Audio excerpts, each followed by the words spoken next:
দরজাটা ভালো করে বন্ধ করে নিন। আজ আমি যে গল্পটা শোনাব সেটা আপনার জীবনেও ঘটে থাকতে পারে, অথবা আপনার আশপাশে। কিছু কথা সবার সামনে বলা যায় না, কিছু অনুভূতি শুধু নিজের ভেতরেই লুকানো থাকে। একা না হলে গল্পটা শুনতে বসবেন না, হেডফোন থাকলে পড়ে নিতে পারেন, কারণ আজকের গল্পটা খুবই ব্যক্তিগত, আমার জীবনের গভীরতম এক অধ্যায়ের কথা। আমার নাম শ্রেয়া, আমার বাড়ি যশোর। ছোটবেলা থেকেই শান্ত স্বভাবের ছিলাম। গ্রামের পরিবেশ আর বড়দের শাসন ভালোবাসার মধ্যে বড় হয়েছি। কলেজে পড়া শেষ করে বিয়ে হয়েছিল খুব অল্প বয়সে। শ্বশুরবাড়ি এসেছিলাম নতুন বউ হয়ে। গ্রামের সম্ভ্রান্ত পরিবার, বিরাট সংসার, শ্বশুর শাশুড়ি, দেবর ননদ সব মিলিয়ে ভরা সংসার। আমার স্বামী কর্মসূত্রে বেশিরভাগ সময় বাইরেই থাকতেন, মাসখানেক পরপর আসতেন আর ২-৪ দিন থেকে আবার চলে যেতেন। নতুন বউয়ের মন তখন শূন্যতায় ভরে থাকত। স্বামী কাছে না থাকলে কেমন একটা অস্থিরতা কাজ করত ভেতরে। দিনের বেলা সংসারের কাজ, শাশুড়ির সঙ্গে গল্প করে, ননদের সঙ্গে খুনসুটি করে সময় কেটে গেলেও রাত হলেই একাকিত্ব গ্রাস করত। সেই সময়েই আমার জীবনে এমন এক অধ্যায়ের সূচনা হলো যা আজও আমার হৃদয়কে তোলপাড় করে। আমাদের ৩ দেবর ছিল। ছোট ২জন স্কুলে পড়ত আর মেজ দেবর রনি কলেজে পড়ত। আমার চেয়ে বছর ২-এর ছোট হবে। প্রথম প্রথম ওর সাথে আমার খুব একটা কথা হতো না। নতুন বউ হিসাবে কেমন যেন একটা জড়তা কাজ করত। রনিও খুব লাজুক প্রকৃতির ছিল। বাড়ির অন্য সবার সাথে স্বাভাবিকভাবেই কথা বললেও আমার সামনে কেমন যেন গুটিয়ে যেত। হয়তো বৌদি হিসাবে আমার প্রতি একটা সমীহ কাজ করত। আমি অবশ্য তারই লাজুকতা দেখে বেশ মজা পেতাম। হাসলে ওর গালের টোল পড়ত, বেশ মিষ্টি লাগত দেখতে। সংসারে ধীরে ধীরে মানিয়ে নিচ্ছিলাম। বাড়ির সব দায়িত্ব আমার ওপর এসে পড়ল। শাশুড়ি অনেকটা বয়স্ক হয়ে গিয়েছিলেন, তাই তিনি শুধু নির্দেশ দিতেন আর আমি সব সামলাতাম। সকাল থেকে রাত পর্যন্ত কাজের পর ক্লান্ত হয়ে বিছানায় গেলেও ঘুম আসত না। স্বামীর অভাবটা তখন আরও বেশি করে অনুভব করতাম। মনে হতো যেন আমার সব ভালোবাসা শুধু একতরফা। এরই মধ্যে একদিন শাশুড়ি মায়ের শরীর খুব খারাপ হলো। ডাক্তার দেখানো হলো। ডাক্তার বললেন এখন থেকে শাশুড়ি মাকে তেল মালিশ করে দিতে হবে, বিশেষ করে রাতের বেলা। আর সেই দায়িত্বটা আমার ওপরই পড়ল। রোজ রাতে শাশুড়িকে তেল মালিশ করতে গিয়েই রনির সাথে আমার অপ্রত্যাশিত নৈকট্য বাড়তে থাকল। শাশুড়িমার ঘরে খাটের একপাশে আমি বসে মালিশ করতাম, আর রনি বেশিরভাগ সময় পাশে একটা মোড়াতে বসে বই পড়ত অথবা মোবাইল দেখত। প্রথম প্রথম খুবই অস্বস্তি লাগত। আমি শাড়ির আঁচলটা টেনে নিতাম, নিজেকে যতটা সম্ভব আড়াল করার চেষ্টা করতাম। রনিও চোখ তুলে তাকাত না। কিন্তু দিনের পর দিন এমন চলতে থাকলে একটা সূক্ষ্ম পরিবর্তন আসতে শুরু করল। একদিন মালিশ করতে করতে আমি বেশ ক্লান্ত হয়ে পড়েছিলাম। রনি দেখল আমি হাঁপাচ্ছি। সে আমাকে বলল, বৌদি আপনি একটু বিশ্রাম নিন, আমি মাকে তেল লাগিয়ে দিচ্ছি। আমি অবাক হয়ে ওর দিকে তাকালাম। রনি কোনোদিন এমন কথা বলেনি। আমি ইতস্তত করছিলাম। শাশুড়ি মা বললেন, দে না রে রনি, বৌমা তো সারাদিন খেটেই মরে, তুই না হয় আজ একটু করে দে। রনি শাশুড়িমার কথা শুনে রাজি হয়ে গেল। আমি উঠে পাশে বসলাম। রনি যখন শাশুড়িমাকে মালিশ করছিল তখন ওর পেশিবহুল হাত দুটো আর শার্টের ভেতরে থাকা শরীরটা দেখে কেমন যেন একটা অদ্ভুত অনুভূতি হলো। ওর শার্টের হাতা কিছুটা ভাঁজ করা ছিল, আর সেই ভাঁজে ওর বাহুর অংশটুকু উন্মুক্ত ছিল। শক্তপোক্ত হাতগুলো যেন নিজের অজান্তেই আমার চোখকে আকর্ষণ করছিল। আমি চোখ সরিয়ে নিলাম, কিন্তু মনের মধ্যে একটা চাপা উত্তেজনা অনুভব করছিলাম। সেই দিন থেকেই রনির সাথে আমার মেলামেশাটা একটু অন্যরকম মোড় নিতে শুরু করল। শাশুড়ির ঘরে মালিশের পর রনি আর আমি বেশ কিছু সময় গল্প করতাম। রনি নিজের কলেজের গল্প বলতো, বন্ধুদের কথা বলতো, আর আমি মন দিয়ে শুনতাম। ও আমার একাকিত্ব বুঝতে পারত হয়তো, তাই হয়তো আমার কাছে একটু বেশিই সময় কাটাতো। মাঝে মাঝে গল্প বলতে বলতে সে আমার খুব কাছে এসে বসত। তার নিঃশ্বাসের উষ্ণতা আমি স্পষ্ট অনুভব করতে পারতাম। আমার বুক ধরফর করে উঠত। একটা চাপা উত্তেজনা আমার সর্বাঙ্গ দিয়ে বয়ে যেত। আমি নিজেকে সামলে নিতাম। ভাবতাম, ছি শ্রেয়া, ও তোর দেবরের মতো, ভাইয়ের মতো, এসব কি ভাবছিস? একদিন গভীর রাতে আমি রান্নাঘরে জল আনতে গিয়েছিলাম। সেদিন লোডশেডিং ছিল। লণ্ঠনের ম্লান আলোতে কিছু বোঝা যাচ্ছিল না। আমি অন্ধকারে হাতড়ে হাতড়ে জলের কলসির কাছে গিয়েছিলাম। হঠাৎ পেছন থেকে একটা উষ্ণ হাতের স্পর্শ পেলাম। চমকে উঠলাম। রনি! সেও জল আনতে এসেছিল। অন্ধকারে আমার খুব কাছে চলে এসেছিল সে। ওর শরীরের মৃদু ঘ্রাণ আমার নাকে এসে লাগছিল। আমি পাথরের মতো দাঁড়িয়েছিলাম। ওর হাতটা আমার কোমর ছুঁয়ে গিয়েছিল। 1 সেকেন্ডের জন্য হলেও সেই স্পর্শে আমার শরীর শিউরে উঠল। সে দ্রুত হাত সরিয়ে নিয়ে বলল, সরি বৌদি, অন্ধকারে আপনাকে দেখতে পাইনি। আমি কিছু বলতে পারিনি, শুধু মাথা নেড়েছিলাম। ও দ্রুত জল নিয়ে চলে গেল, কিন্তু আমার হৃদয়ে তখন শুরু হয়ে গেছে। এরপর থেকে রনি যেন আমাকে আরও বেশি চোখে চোখে রাখতে শুরু করল। আমি হয়তো উঠানে কাপড় শুকাতে গেছি, দেখতাম ও আড়ালে দাঁড়িয়ে আমাকে দেখছে। আমি হয়তো রান্না করছি, দেখতাম ও রান্নাঘরের চৌকাঠে দাঁড়িয়ে আমাকে দেখছে। আমি চোখ তুললেই ও দ্রুত চোখ সরিয়ে নিত। এই লুকোচুরি খেলাটা আমার ভালো লাগতো, কেমন যেন একটা মিষ্টি ভালো লাগা। আমার একা জীবনে এই নীরব মনোযোগ যেন এক নতুন আশার আলো হয়ে ধরা দিল। আমার মনটাও রনির দিকে ঝুঁকে পড়ছিল ধীরে ধীরে। স্বামীর প্রতি ভালোবাসার অভাবটা তখন রনির এই অদৃশ্য আকর্ষণ দিয়ে পূরণ হতে শুরু করেছিল। একদিন দুপুরবেলা শাশুড়িমা ঘুমাচ্ছিলেন ছোট দেবর নন্দরা স্কুলে। আমি নিজের ঘরে বসে সেলাই করছিলাম। হঠাৎ দরজায় টোকা পড়ল। রনি।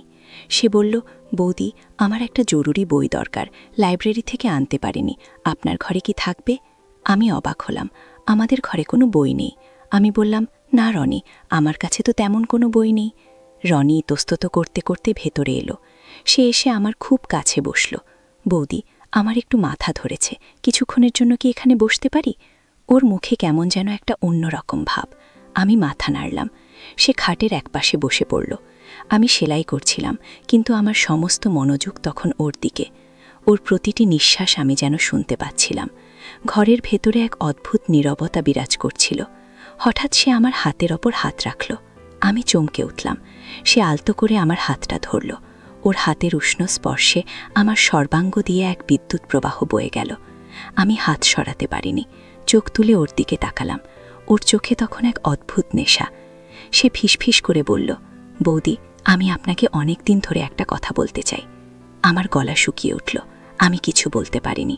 সে আমার হাতটা আরও শক্ত করে ধরল। আমি জানি এটা বলা ঠিক না, কিন্তু আমি আপনাকে ভালোবাসি বৌদি। আপনার জন্য আমার ভেতরে কেমন যেন একটা ছটলটানি কাজ করে। ওর কথা শুনে আমি যেন আকাশ থেকে পড়লাম। একদিকে ভয়, অন্যদিকে এক অদ্ভুত ভালো লাগা। আমি তো জানতাম আমারও ভেতরে ভেতরে ওর প্রতি একটা আকর্ষণ তৈরি হয়েছে, কিন্তু এভাবে সে সরাসরি বলে ফেলবে তা ভাবিনি। আমি দ্রুত হাত সরিয়ে নিতে চাইলাম, কিন্তু সে ছাড়ল না। সে আরও কাছে এগিয়ে এলো। ওর শরীরের ঘ্রাণ আমাকে মাতাল করে তুলছিল। বৌদি, আপনি আমার অনুভূতিটা বুঝতে পারছেন না? আপনার কষ্ট, আপনার একাকিত্ব, আমি সব বুঝি। সে আমার দিকে এমনভাবে তাকিয়েছিল যেন ওর চোখে তখন এক সমুদ্রের গভীরতা। আমার মন দুর্বল হয়ে পড়ছিল। স্বামীর অবহেলার ক্ষতটা তখন রনির ভালোবাসার কাছে যেন তুচ্ছ মনে হচ্ছিল। আমি চোখ নামিয়ে নিলাম। সে আমার চিবুক ধরে আলতো করে আমার মুখটা উপরে তুলল। তার দৃষ্টিতে তখন যেন হাজারো অনুরোধ। আমার ঠোঁট কাঁপছিল। আমি না বলতে পারিনি, পারছিলাম না। আমার ভেতরে তখন এক তীব্র ঝড় চলছিল। সমাজের নিয়ম, পরিবারের সম্মান, সব কিছু যেন একদিকে, আর আমার বুকের ভেতরের আগুনটা আরেক দিকে। সেই দিন থেকে আমাদের সম্পর্কটা এক নতুন দিকে মোড় নিল। রনি আর আমি সুযোগ পেলেই একে অপরের কাছে আসতাম, লুকিয়ে লুকিয়ে, সবার অলক্ষ্যে। রাতের বেলা শাশুড়ি মাকে মালিশ করার পর যখন সবাই ঘুমিয়ে পড়ত, তখন রনি আমার ঘরে আসত। ঘরের দরজাটা ভেতরের দিক থেকে বন্ধ থাকত। ওর প্রতিটা স্পর্শ, প্রতিটি ফিসফিসানো কথা আমার ভেতরে যেন এক নতুন জীবন সঞ্চার করত। আমরা একে অপরের হাত ধরতাম, চোখে চোখ রাখতাম, আর অনুভব করতাম সেই লুকানো তীব্র আকর্ষণ। সে আমার চুলের মধ্যে বিলি কেটে দিত, আমার কপালে আলতো করে চুমু দিত। ওর প্রতিটি স্পর্শে আমার শরীর কেঁপে উঠত। আমার ভেতরে যে সুপ্ত আবেগ লুকিয়েছিল, রনি যেন সেই আগুনকে উস্কে দিচ্ছিল। একদিন রাতে রনি যখন আমার ঘরে এলো, সেদিন আমার মনটা খুব খারাপ ছিল। স্বামীর কথা মনে পড়ছিল। তার প্রতি যে অভিমান জমা হয়েছিল, সেটা তখন রনির কাছে প্রকাশ করলাম। রনি আমার কথা মন দিয়ে শুনল। সে আমার হাত ধরে বলল, বৌদি, আপনার কষ্ট আমি দূর করতে পারব না, কিন্তু আপনার পাশে আমি সবসময় আছি। আপনার একাকিত্ব আমি আর থাকতে দেব না। ওর কথাগুলো আমার মন ছুঁয়ে গেল। সে আমাকে নিজের বুকে টেনে নিল। ওর বুকের উষ্ণতা, ওর ভালোবাসার আশ্বাস আমার ভেতরের সব শূন্যতা যেন পূরণ করে দিচ্ছিল। আমি ওর বুকে মুখ গুজে অনেকক্ষণ কেঁদেছিলাম। রনি আমার মাথায় হাত বলিয়ে দিচ্ছিল আর বারবার বলছিল, আমি আছি বৌদি। আমাদের এই গোপন অভিসারগুলো দিনের পর দিন আরও গভীর হচ্ছিল। আমরা একে অপরের চোখের ভাষা বুঝতে পারতাম। কখন কে একা থাকবে, কখন কোথায় দেখা হবে, সব যেন ইশারায় বুঝে যেতাম। রান্নাঘরে আমি যখন একা থাকতাম, রনি টুক করে এসে আমাকে পেছন থেকে জড়িয়ে ধরত। ওর উষ্ণ নিঃশ্বাস আমার ঘাড়ে এসে পড়ত। আমি শিউরে উঠতাম, কিন্তু সরাতেও পারতাম না। সে আমার কানের কাছে এসে ফিসফিস করে বলতো, বৌদি, আজ রাতে আসবে তো? আমি শুধু মাথা নাড়তাম। একটা দুষ্টু হাসি তার ঠোঁটে ফুটে উঠত। সেই হাসি দেখে আমারও হাসি পেত, কিন্তু সেই হাসিটা ছিল ভয় মেশানো, কারণ আমাদের সম্পর্কটা ছিল নিষিদ্ধ। সমাজের চোখে, পরিবারের চোখে, এমনকি নিজেদের বিবেকের চোখেও এই সম্পর্কটা ছিল ভুল। আমার মনে সবসময় একটা ভয় কাজ করত, যদি কেউ জেনে যায়, যদি শাশুড়ি মা জেনে যান, কি হবে তখন? আমার স্বামীর কাছে কি জবাব দেব? এই চিন্তাগুলো আমাকে ভেতর ভেতর কুড়ে কুড়ে খাচ্ছিল। কিন্তু রনির আকর্ষণ, ওর ভালোবাসা, আমার ভেতরের দুর্বলতা আমাকে কোনোভাবেই সরে আসতে দিচ্ছিল না। আমি যেন এক চোরা বালিতে আটকে যাচ্ছিলাম। যত বের হতে চাইতাম, ততই যেন আরও গভীরে তলিয়ে যাচ্ছিলাম। একবার বাড়ির সবাই পাশের গ্রামে একটা বিয়েতে গিয়েছিল। আমি শরীর খারাপের অজুহাতে যাইনি। রনিও সেদিন যায়নি, ওর নাকি কলেজে জরুরি কাজ ছিল। সেদিন দুপুরবেলা বাড়িতে আর কেউ ছিল না, বাড়িটা একদম ফাঁকা। আমি তখন নিজের ঘরে বসে জানালার ধারে বাইরের দিকে তাকিয়েছিলাম। দুপুরের মিঠে রোদ এসে আমার শরীর ছুঁয়ে যাচ্ছিল। আজ আমি একটা হালকা গোলাপি রঙের সুতির শাড়ি পরেছিলাম, তাতে সাদা সুতোর কাজ করা ছিল। শাড়িটা আমার শরীরের ভাঁজগুলোকে সুন্দরভাবে ফুটিয়ে তুলেছিল। আঁচলটা একটু ঢিলে হয়ে কাঁধ থেকে নেমে এসেছিল, ফলে আমার ঘাড়ের অংশটুকু কিছুটা উন্মুক্ত ছিল। আমি চুলগুলো আলতো করে খোপা করে রেখেছিলাম। কিছু এলোমেলো চুল আমার কপাল আর গাল ছুঁয়ে যাচ্ছিল। আমার হাতে তখনও সেলাইয়ের কাজ ছিল, কিন্তু মনটা ছিল উড়ু উড়ু। আমি ঠিক এমন সময়ে দরজায় একটা শব্দ শুনলাম, রনি। ও ঘরে ঢুকে দরজাটা ভেতর থেকে আটকে দিল। ওর চোখে তখন এক তীব্র আকাঙ্ক্ষা। আমি কিছু বলতে পারিনি, আমার শরীর তখন কাঁপছিল। সে আমার দিকে এগিয়ে এলো। তার চোখে তখন ভালোবাসার পাশাপাশি কেমন যেন এক ধরনের অধিকার বোধ। সে আমার সামনে এসে দাঁড়ালো। আমার চোখের দিকে তাকিয়ে সে কিছু বলতে পারছিল না, শুধু গভীর চোখে আমাকে দেখছিল। সে আমার হাতটা ধরল, আমি কাঁপছিলাম। সে আমার কানের কাছে এসে ফিসফিস করে বলল, আজ বাড়িতে কেউ নেই বৌদি, আজ শুধু আমরা দুজন। ওর কথাগুলো আমার কানে যেন বিষের মতো লাগছিল, আবার মধুর মতো। আমার ভেতরে তখন এক তীব্র দোটানা। এক অংশ বলছিল, থাম শ্রেয়া, এটা ভুল। আর এক অংশ বলছিল, ছেড়ে দে নিজেকে, এই মুহূর্তটা তোর। রনি আমাকে আলতো করে নিজের দিকে টেনে নিল। আমি ওর বুকের কাছে চলে গেলাম। ওর পেশিবহুল হাত দুটো আমার কোমর জড়িয়ে ধরল। আমার শরীর ওর শরীরের সাথে মিশে গেল। ওর হৃৎস্পন্দন আমি স্পষ্ট শুনতে পাচ্ছিলাম। ওর নিঃশ্বাস আমার গলার কাছে এসে লাগছিল। আমি চোখ বন্ধ করে ফেললাম। আমার ভেতরে তখন এক ভয়ঙ্কর ঝড় বইছিল। সে আমার কাঁধে মুখ রাখল। ওর ভেতরের আবেগ তখন যেন আর আটকে রাখা যাচ্ছিল না। সে আমার ঘাড়ের ওপর আলতো করে ঠোঁট ছোঁয়ালো। আমার শরীর শিউরে উঠল। আমি জানি এটা ভুল, সমাজের বিরুদ্ধে, নৈতিকতার বিরুদ্ধে, কিন্তু আমার মনের এক কোণে তখন এই ভুলটার প্রতি এক তীব্র আকর্ষণ কাজ করছিল। আমার শরীর তখন নিজের নিয়ন্ত্রণে ছিল না। আমি নিজেকে ওর কাছে যেন সঁপে বেঁধেছিলাম। এই মুহূর্তে আমাদের দুজনেরই মনে হয়েছিল সব বাধাবন্ধন যেন অর্থহীন। তবে আমি কোনোদিন ওকে শারীরিকভাবে আমার সীমার বাইরে যেতে দিইনি। প্রতিবারই শেষ মুহূর্তে নিজেকে সরিয়ে এনেছি। আমি জানতাম একবার সেই সীমারেখা অতিক্রম করলে আর ফিরে আসার পথ থাকবে না। আমি রনিকে ভালোবেসেছিলাম, কিন্তু সেই ভালোবাসাটা শারীরিক আকাঙ্ক্ষার চেয়েও অনেক বেশি মানসিক ছিল। আমি ওকে আমার একাকিত্বের সঙ্গী হিসেবে চেয়েছিলাম, আমার দুঃখ ভাগ করে নেওয়ার জন্য। রনিও আমাকে শ্রদ্ধা করত, আমার অনুভূতিকে সম্মান জানাত।